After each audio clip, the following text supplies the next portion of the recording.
cable TV, some of the movies. I mean, some of the violence in the movies, they come into homes today with stuff that they wouldn't show in X-rated adult theaters 30 years ago. This stuff... The slasher movies that you're talking about. That stuff is, I'm telling you, from personal experience, the most, that is graphic violence on screen. Particularly as it gets into the home to children who may be unattended or unaware that they may be a Ted Bundy who has that vulnerability. And think about it. Most of the times nowadays, most kids are unattended.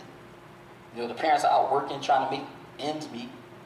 So who's there raising the children? See, we've stepped away from the natural way where Allah tells us the man was supposed to go out and provide, the woman was there to take care of the home and make sure, you know, the children were being properly educated. But now, you know, they've created a system where both parents have to be out working. So now they have your children. The television has your children.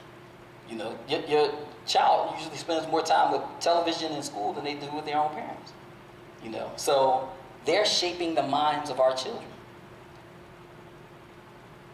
To that predisposition to be influenced by that kind of behavior, by that kind of movie, and that kind of violence.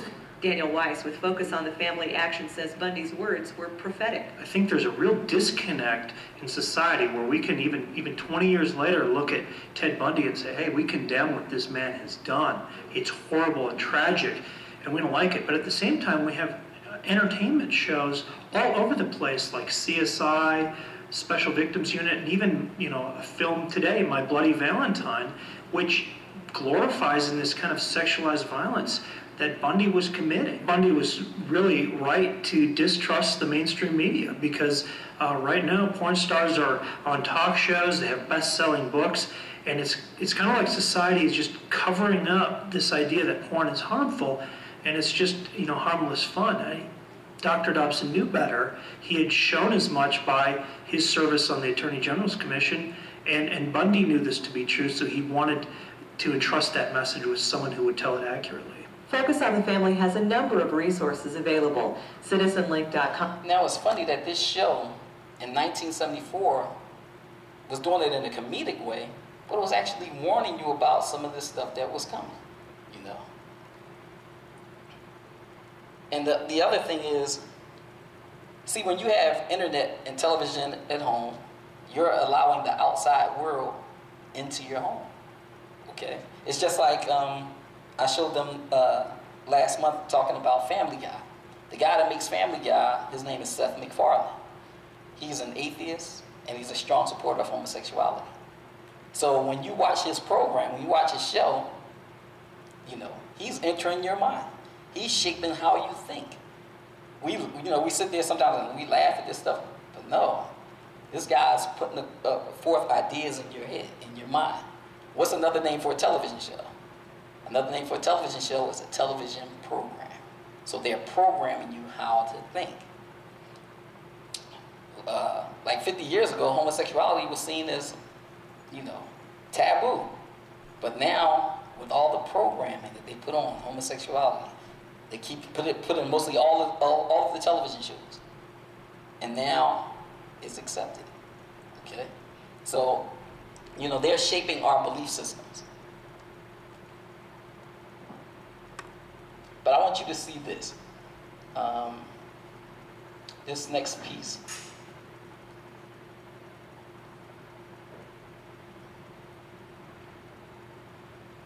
Now this is from a Christian preacher. Well, he was a Catholic priest. We'll start this morning. But I want you to hear what he has to say. Remember when they went into Iraq? What was the reason why they went to Iraq? Weapons of mass destruction. Weapons of mass destruction, right? Come to find out that all was a lie, right? They said that they had these chemical weapons and, you know, they were going to attack us and all that. But they were actually in Iraq using chemical weapons on the Iraqi people. And the effect that it was having their babies come out deformed. So a lot of them didn't even want to have babies anymore because their babies were coming out deformed. I mean, with like a cyclops, one eye in the center of the head and that type of stuff. there's a, yeah. If you see that, I did a presentation, it's on YouTube, it's called Controlled Perception. You know, and all of that information is in there, so you know, definitely check that out. But check this out. Listen to what this priest is saying. Some excerpts from an article published on December 22nd, 2003 in Newsweek magazine. As usual, I've edited it, cut and pasted for the sake of time. The article is entitled Iraqi Vice. Quote, before the invasion, Iraq was one of the world's most tightly controlled societies. A committee in the Ministry of Culture kept a strict watch against even mildly naughty movies, magazines, and films. Now Iraqis are making up for what they've missed. And many other Iraqis, young and old, are blaming America. Some people say the spread of such things is designed to weaken our society, says Colonel Dawood Salman, a police chief in one of Baghdad's roughest districts. Every day we hear it from people on the street, not just the religious people, but ordinary ones too. Iraqis call it the bad side of freedom. What bothers many Iraqis, apparently even some of those who make their living from the sin industry, is the question of where Iraq is headed. Down the street from the market are adult cinemas, where 70 cents buys an all-day ticket, and the audience hoots in protest if a non-filthy trailer interrupts the action. And this is a Muslim country. After the invasion of, you know, the U.S. troops and stuff, when they started trying to shape their culture, this is even happening in a Muslim country. We have to compete with the satellites, says the manager of one theater, almost apologetically. A third of the country's population is estimated to have access to filthy TV channels via satellite dish. For those who don't, enterprising dealers record the footage on video discs and sell them for a pittance. Under Saddam, this would have been an automatic 6 months in jail, says a vendor who keeps ultra-filthy wares in a drawer for special customers at his video shop in Baghdad's Karada district. Now, nothing will happen to us. One young man says it's a big improvement from Saddam Hussein's day. Back then, he says, the only establishment for a poor boy like himself was at a gypsy settlement on the capital's western outskirts. But now there are plenty of places. He grins. Now, freedom. Hey, bro.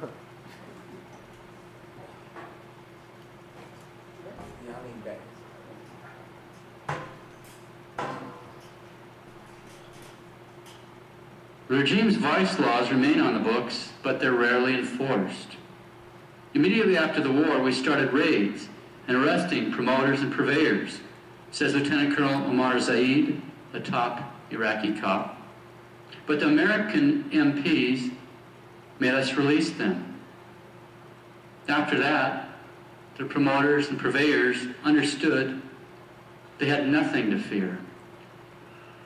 Most Iraqis say they don't know what to do about the vice explosion. Close quotes. Okay, let's just pause for a few moments and ask ourselves a few questions. Under Saddam, this type of material was not available. But under American occupation, it immediately became available. Isn't the name of this war Operation Iraqi Freedom? Does freedom mean having essentially unlimited access to the most vile kinds of filth? Is that freedom? Is being basted in filth one of the hallmarks of a free society?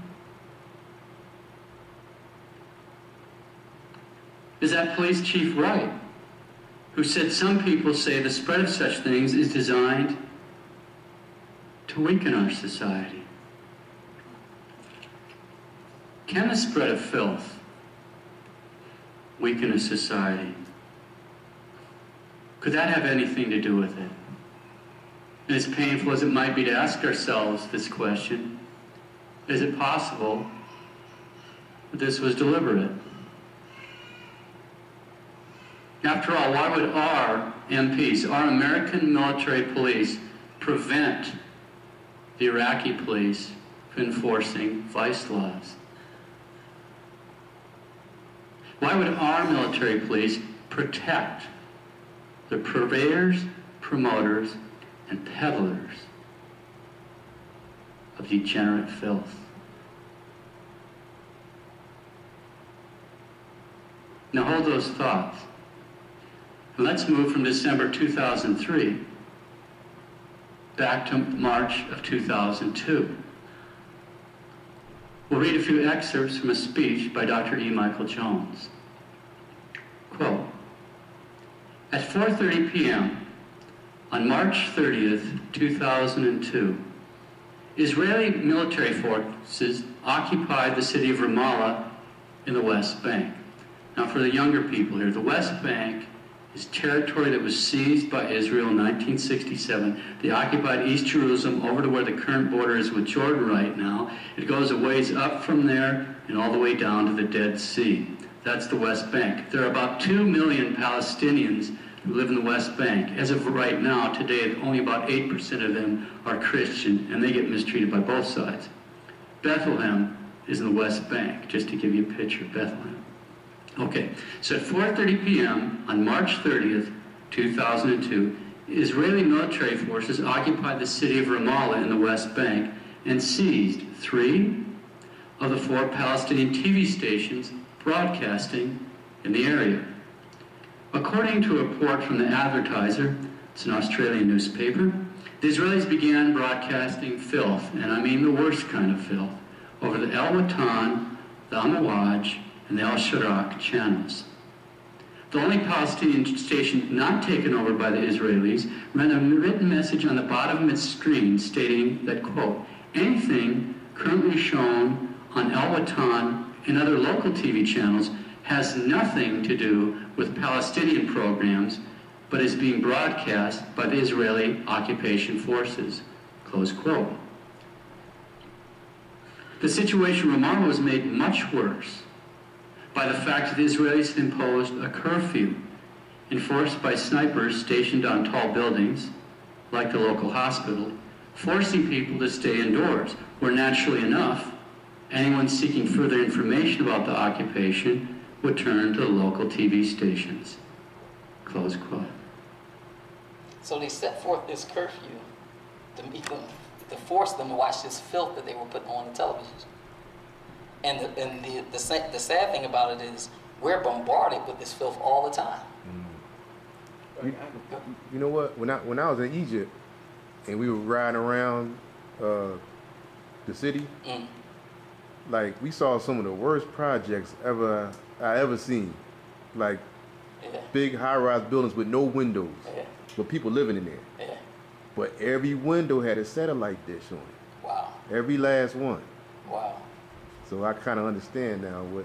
Yeah, but you know, television is a weapon. We don't realize it. It's a weapon that's being used against us.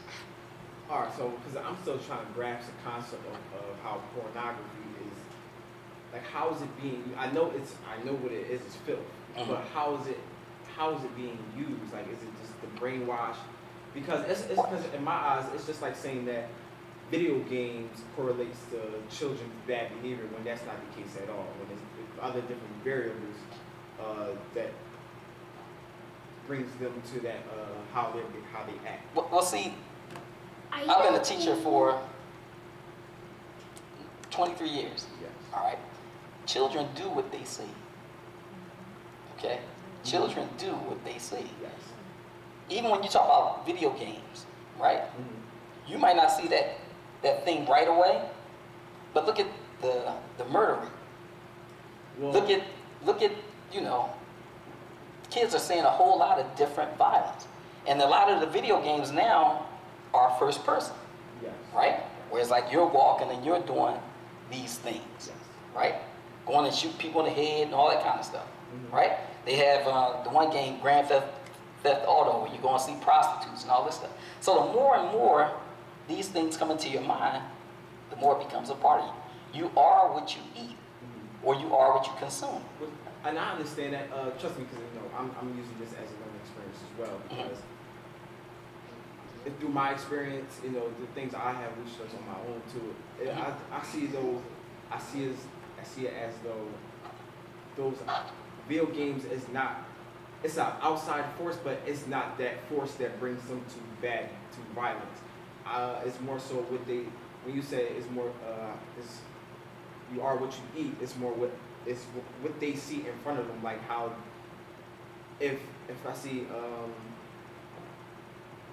let's say if Munir see me do something bad, he's gonna copy off of me. Not like if he watch something on TV, he's gonna copy that as fast as he's gonna see me. Well, if there's been a lot of studies being done on television and its effect on children, and a lot of the things that I've seen is that it has a strong negative effect on them. You think about children that listen to the music, right? With all the profanity and all that stuff, right? Aren't they doing those same, singing those same songs, and their behaviors are being shaped. This year, I would say at my school has been maybe the worst year. I mean, like I said, the behaviors are horrible, and I'm looking at what do they have access to? Internet. He's telling me these things are shaping our children's behaviors.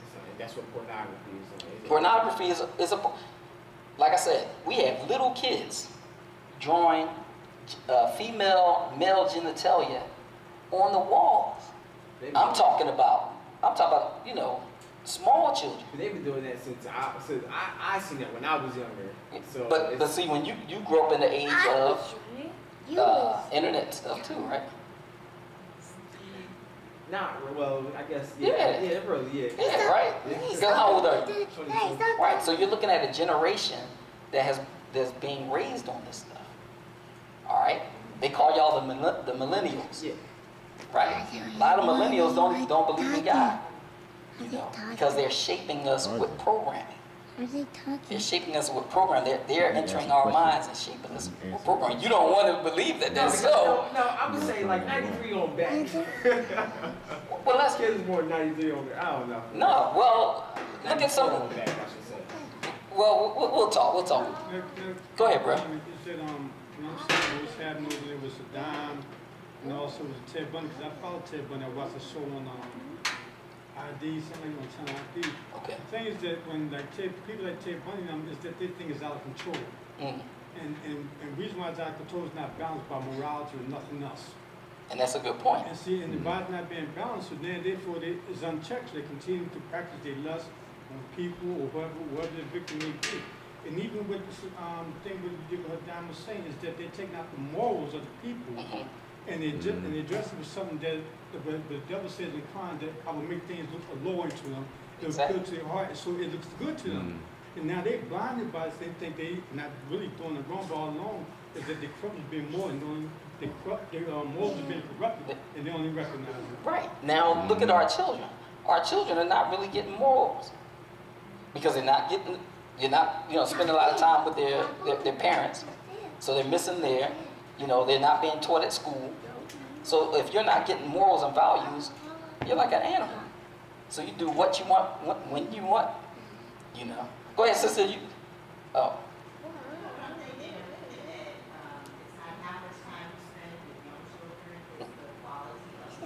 And that's true too.